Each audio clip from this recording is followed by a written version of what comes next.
the AFC East. We're going to go through every single team. The Patriots trying to get back to a Super Bowl, but weeks 1 through 4 aren't looking that easy. The Bills also trying to get to a Super Bowl, of course. The Joe Brady era kicks off, and then 5 teams in the league have 0 primetime games, and 2 of those are in the AFC East, and the Jets and the Dolphins. This is the Week 1 slate for the AFC East teams.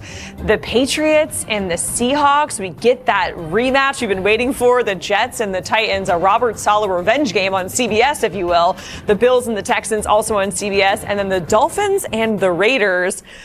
2 teams that are trying to go up from what we saw in 2025. It looks a little bit more doable for the Raiders, considering they had the number 1 overall pick. So we're going to go through with Lige Douzable and Emery Hunt, the schedule breakdown, season prediction, all of the things. And we're kicking things off with the Bills, where Thanksgiving, we're going to be circling that one because we get Patrick Mahomes and Josh Allen for like the 15th time. Correct. I think it's the 12th, technically 11th, something like that. But Dooz, when you're looking at this, a lot of course, Bills games on CBS. What is this telling you? And give us the season prediction for Josh Allen and company. Yeah, Jacqueline, you look at the first 5 weeks, it's a gauntlet for them. They go to the Houston Texans, where Josh Allen has not had any success. I believe he's 1-4 against them. Then a short week versus the Detroit Lions, who are trying to revamp and come back and be those, NFC North champs. Then they have the Chargers, Patriots, Rams. Those are 3 teams that went to the playoffs last year, so they have a gauntlet to start. Now, they could potentially go on a run week 8 through 11, right? You see they have Baltimore. Josh Allen's had a lot of success versus Lamar. Minnesota, the Jets, Miami. They could go run there. And then 15 through 18, Chicago at home, at Denver, at the Miami Dolphins, and the Jets to finish. So it'll be interesting looking at this team. And I have them finishing, I believe, 10-7 and being second in the division in the AFC East. Kind of revamping and changing things around. New head coach Joe Brady comes in. Not only is he the new head coach, he's also the play caller as well. We saw James Cook lead the NFL in rushing last year, but because of their O-line was so good, they have a change at the offensive line position. The offensive line coach, Aaron Cromer, he's no longer there. He was one of the best offensive line coaches in all of football. So it'll be interesting to see how that gets affected when it comes to James Cook and the run game. Adversely on defense, Jim Leonard comes in, the new defensive coordinator. They're going to be a philosophy change. Schematically, they're going from a 4-3 to a 3-4. Little concerned about, do they actually have the personnel to run that defense and have an effect on that side of the ball? Because that's been their bugaboo, Jacqueline, going back to the playoffs the last couple of years. Josh Allen has taken the offense and led them to take a lead in games, but the defense has not been able to get off the field and win them games. So a little bit concerning for the Bills with some changings of pieces, some revamping of their offense and defense, but I'm really concerned about that defense more than anything. Yeah, the defense, to me, when you're going from a 4-3 to a 3-4, is about just holding the point of attack. And if you don't have those big guys up front, the down linemen, I know nowadays we're going to get to this hybrid talk of it could be a 4-3 or a 3-4 depending on who they play, but you still have to have those hogs up front and on the defensive line. That's a wait and see approach. But I actually feel like when we look at the Bills' schedule, the league did them a huge favor. It seems like they always do it. The Bills seem to be living right. Look at all their tougher games. The Lions, the Chargers, obviously the Patriots, the Ravens, Chiefs, Bears, all at home. So it feels like Buffalo gets the chance of playing up to the new stadium in inclement weather, all of those good things. Even when one of their road trips, the Rams, indoors. So I feel like the division has gotten better. So you got to worry about the Patriots and also the Jets. That's why I have the Bills finishing 9-8 in that division in this for the season. But man, the division is going to be tough because of what Lige talked about. The defense is more of a concern, but also offensively, what will this new Joe Brady offense look like? Will they still remember that their best player on offense outside of Josh Allen is their running back James Cook? Don't lose sight of him in tight ball games, because a lot of times he was winning ball games for them. And had they went to him against the Chiefs in the postseason, we may be talking about a Bills Super Bowl champion. All right. And it really felt like but prior to last season, this was the Bills' division to lose. Chargers. And then you go to New England, and now we have our first divisional opponent here. Correct. New England won the division. A lot of people think, look, this could be the team that does take a significant step back this season. Drake May would like to disagree with that. Yeah. Well, the funny thing is, these two teams obviously in the same division, and the road team wanted the opponent's home last year. I think it's going to be the opposite this year.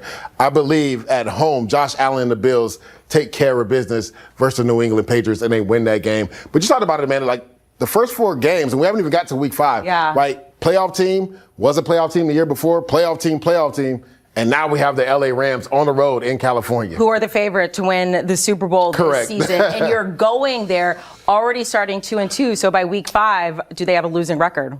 No, I think, actually, yes, I do have them losing here. I'm sorry. I will say this. I go back to, I think it was last year, not last year, the year before, fireworks in this game, back and forth. Josh Allen was able to put the Bills ahead of the Rams in that game where it went back and forth. But I do believe the Rams at home will win this game. I have a loss for the Bills. So they're starting off the season, 2-3? Yeah, losing record by the time we get to week 6. As we mentioned, week 6, you have Fernando Mendoza there, Kirk Cousins. A lot of people think it's going to be Kirk Cousins starting the season, but there's so many unknowns with this team. Correct. And I think you look at those, off-season additions and stuff like that. Can they finally find the recipe? Maybe it's with a new head coach in order to perform better than they have in the past handful of years. Amanda, the reason why I have them 10-7 is there's so many question marks for the Buffalo Bills when we haven't really had question marks for them in the past. You talked about it, new head coach Joe Brady. Yes, he was there as the offensive coordinator, but now he's the head coach. The nuances of being a head coach and not just running one side of the football is hard. We talked about a schematic change on defense. They're switching from a 4-3 to a 3-4 with Jim Leonard coming over. Do they have the subsequent talent right now and players to match that 3-4 system? And their secondary was always a question mark last year. Opposite of Christian Benford, is there a corner that's going to step up? They drafted Maxwell Harrison in the first round. We didn't really see him on the field. He was hurt all year last year. So that's the big question mark to me. They have so many question marks. And to me, one of the biggest questions was Aaron Kromer, the offensive line coach, retiring. He was one of the best offensive line coaches in football. James Cook led the NFL in rushing for a reason. It was because of that offensive line and Aaron Kromer. Him not being there is a major loss for the Bills. Let me ask you this, because it doesn't feel like it's going to be, according to you, the Bills. Who's the number 1 seed in the AFC? Who, the number 1 seed in the AFC? So you get me putting my prediction out there a little early. It's going to come down to the Houston Texans and Denver Broncos. I'm going to say it's going to be the Denver Broncos, but the Houston Texans are going to be nipping at their heels. I think the AFC Championship game, early preview, could be the Denver Broncos versus the Houston Texans. And I'm going to give you a preview that a lot of people are going to get in a lot of arguments with Lige Douzable about that. We'll see. We got to get everyone back Come find me. We can argue. All right, Lige, we appreciate it breaking down the Bills' schedule for the 2026 season. The Bills are up there. They are the 4th betting favorite to win the Super Bowl. As you take a look at the most consecutive seasons with a playoff win, the Buffalo Bills, it's been good. They've had 6, but they have not been able to get past the divisional round or the title game and get to the Super Bowl. Listen, what if the Buffalo Bills don't need just another wide receiver? What if they need a chaos weapon? Bills Mafia, think about this for a second. Josh Allen has the arm, Shakir has the reliability, Deebo brings the chaos. And I'm telling you right now, that changes everything. Now, let's be clear, this is not a confirmed move, this is a possibility. A market fit, a football conversation. But if the price makes sense, Deebo Samuel in Buffalo is the kind of idea that makes you stop, lean forward and say, wait a minute. Because this is not just about adding another receiver. This is about giving Josh Allen a chaos weapon. Josh can attack any part of the field.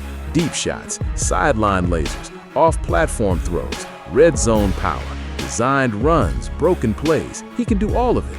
But Buffalo cannot keep asking Allen to be Superman on every single snap, especially in January. Against the best AFC defenses, you need easy answers. You need quick answers. You need players who can create after the catch. And that is where Deebo gets interesting. Deebo Samuel is not a normal receiver. You can put him in motion, you can throw him screens, you can hit him on slants, you can use him on jet sweeps, option routes, play action, third downs, and quick touches near the line of scrimmage. Before the snap, the defense has to wonder, is this a pass, a run, a fake, a screen, or a Josh Allen keeper? That hesitation matters.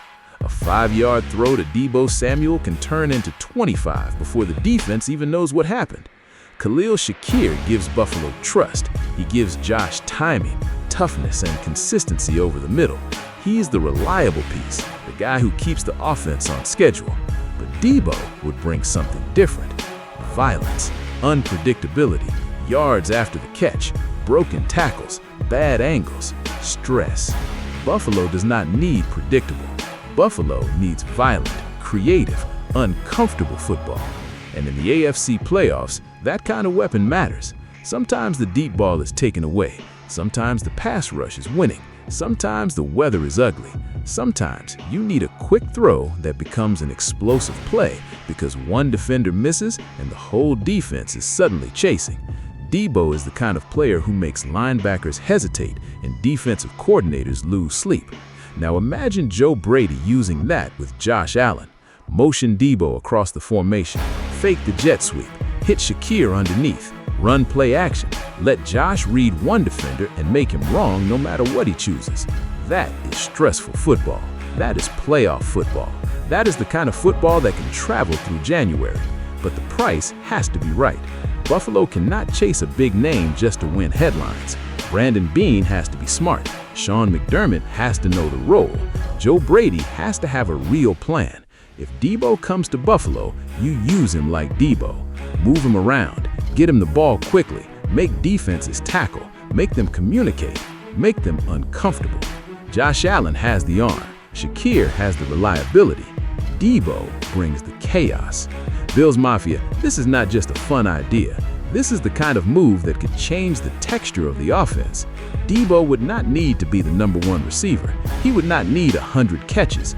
He would need to be the matchup problem, the yards after the catch monster, the physical spark that turns simple plays into explosive ones. And that matters because the Bills are not chasing cute stats. They are chasing February. They are chasing the moment where Josh Allen finally gets the balance, creativity, and help needed to finish the job. So if the money works, if the role is real, and if the price makes sense, I'm absolutely listening. Deebo Samuel in Buffalo would make this offense more physical, more unpredictable, and more dangerous. Nobody circles the wagons like the Buffalo Bills, and if Buffalo can add chaos to what Josh Allen already brings, this offense could become a nightmare. Bills Mafia, I need to hear from you. Should Buffalo make a real push for Deebo Samuel if the opportunity is there? Drop your take in the comments, hit that like button, and subscribe to Buffalo Blitz Report for daily Bills news, rumors, reactions, and everything that matters to this fan base. We ride together, win or lose. This is our year.